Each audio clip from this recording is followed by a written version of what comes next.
নমস্কাৰ বন্ধু-বান্ধৱীসকল, স্বাগতম জনাইছোঁ আছামিজ জ্ঞানৰ এটা নতুন ভিডিঅ'লৈ, এটা নতুন স্মাৰ্টফোনৰ সৈতে। আৰু এই স্মাৰ্টফোনটো হ'ব 5G ৰ। যদি আপুনি 15,000 বাজেটৰ তলত যদি এটা 5G স্মাৰ্টফোন বিচাৰি ফুৰিছে, তেতিয়াহ'লে আপোনালোকৰ বাবে আজিৰ এই ভিডিঅ'টো যথেষ্ট প্ৰয়োজনীয় হ'ব।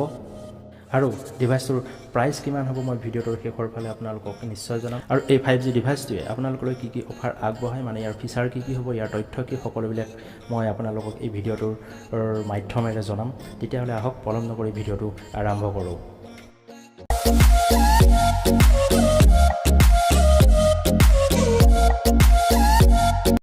আৰু এই স্মাৰ্টফোনটোৰ নাম হৈছে Poco M3 Pro 5G।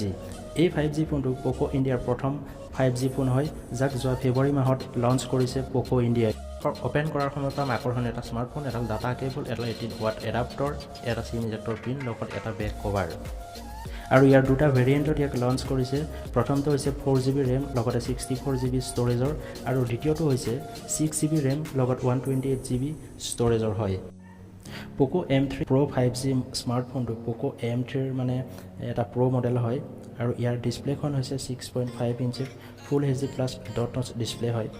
আৰু ইয়াৰ হাই ৰিফ্ৰেছ ৰেটৰ কাৰণে আপুনি কণ্টেণ্ট শ্বেয়াৰ লগতে গেম খেলা বা অন্য কিবা কিবি সৰ্বসাধাৰণতে কৰা যিকোনো কাম মানে মোবাইলটোৰ জৰিয়তে কৰিবলৈ মানে কৰোঁতে বহুত স্মুথ ভিজুৱেলছৰ আপুনি এনজয় কৰিব।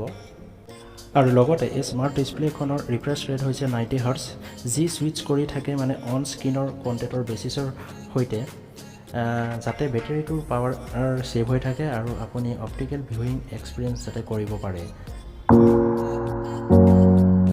এই স্মাৰ্টফোনটোৰ আমি যদি প্ৰচেছৰৰ কথা পাতোঁ, তেতিয়াহ'লে Poco M3 Pro 5G মানে স্মাৰ্টফোনটো MediaTek Dimensity 700ৰ এটা প্ৰচেছৰ আছে, যি মানে বেষ্ট 5G মিড ৰেঞ্জৰ এটা চিপিষ্ট হয় বুলি মানে ধাৰ্য কৰা হয়। ফোনটোৰ আমি যদি কেমেৰাৰ কথা পাতোঁ, তেতিয়াহ'লে ফটোগ্ৰাফীৰ বাবে এই ফোনটোত ট্ৰিপল ৰিয়াৰ কেমেৰাৰ আমি ছেটআপ দেখিবলৈ পাম। আৰু য'ত প্ৰাইমাৰী কেমেৰাটো হ'ব 48 মেগাপিক্সেলৰ, লগত 2 মেগাপিক্সেলৰ এটা মেক্ৰ' কেমেৰা, লগতে 2 মেগাপিক্সেলৰ আৰু এটা ডেপ্থ কেমেৰা ইয়াৰ লগতে থাকিব। আৰু চেলফি আৰু মানে ভিডিঅ' কলিঙৰ বাবে এই ফোনটোত 8 মেগাপিক্সেলৰ এটা ফ্ৰণ্ট কেমেৰা আপুনি পাব, যাৰ ফলত 48 মেগাপিক্সেলৰ প্ৰাইমাৰী কেমেৰাটোৰ সহায়ত আপুনি আকৰ্ষণীয় ফটো অথবা ভিডিঅ' তুলিবলৈ আপুনি সক্ষম হ'ব। আৰু 8 মেগাপিক্সেলৰ দ্বাৰা আপুনি ফ্ৰণ্ট মানে চেলফি লোৱাৰ ক্ষেত্ৰতো আপুনি বহুত আনন্দ লাভ কৰিব। লগতে ফোনটোত আপোনালোকে ছাইড মাউণ্টেড ফিংগাৰপ্ৰিণ্ট চেঞ্চৰ পাব আৰু AI ফেচ লকৰ ছাপোৰ্ট পাব। সংযোগ বিকল্পবোৰ মানে কানেক্টিভিটিটো যদি কথা পাতোঁ, তাৰ ভিতৰত পাব আপুনি ডুৱেল চিম স্লট, 5Gৰ NFC, dual band wifi, bluetooth V5.1, GPS 3.5 মিমি অডিঅ' জেক আৰু USB Type-C পৰ্ট।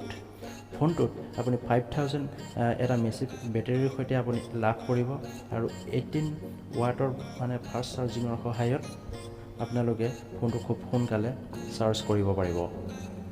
এই ফোনটোৰ ডিজাইনটো বহুত ষ্টাইলিছ হয়, আৰু ইয়াৰ থিকনেছটো মানে ইমানেই পাতল যে ইয়াৰ থিকনেছটো হৈছে 8.92 mm, ইয়াৰ বহল মানে ডিষ্টেঞ্চটো হৈছে 75.34 mm, আৰু ইয়াৰ উচ্চতা মানে হাইটটো হৈছে 161.81 mm। ইয়াৰ ডিছপ্লেৰ ৰিজলিউশ্যন 1080x2400 পিক্সেলছ, আৰু ইয়াৰ ৱেইটটো হৈছে মাত্ৰ 190 গ্ৰাম।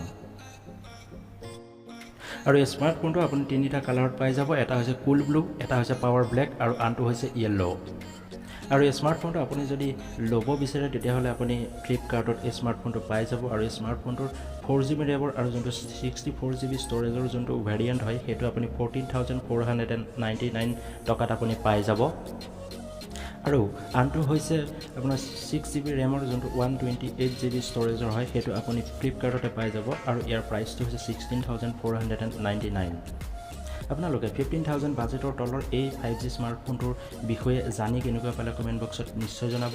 আৰু এনেকুৱা ধৰণৰ নতুন মোবাইল ৰিভিউ ভিডিঅ' কিছুমান পাই থাকিবলৈ চেনেলটো ছাবস্ক্ৰাইব কৰিব। তেতিয়াহ'লে লগ পাম ইয়াৰ পাছৰ ভিডিঅ'ত এটা নতুন মোবাইলৰ সৈতে। আজিলৈ ইমানেই, ধন্যবাদ।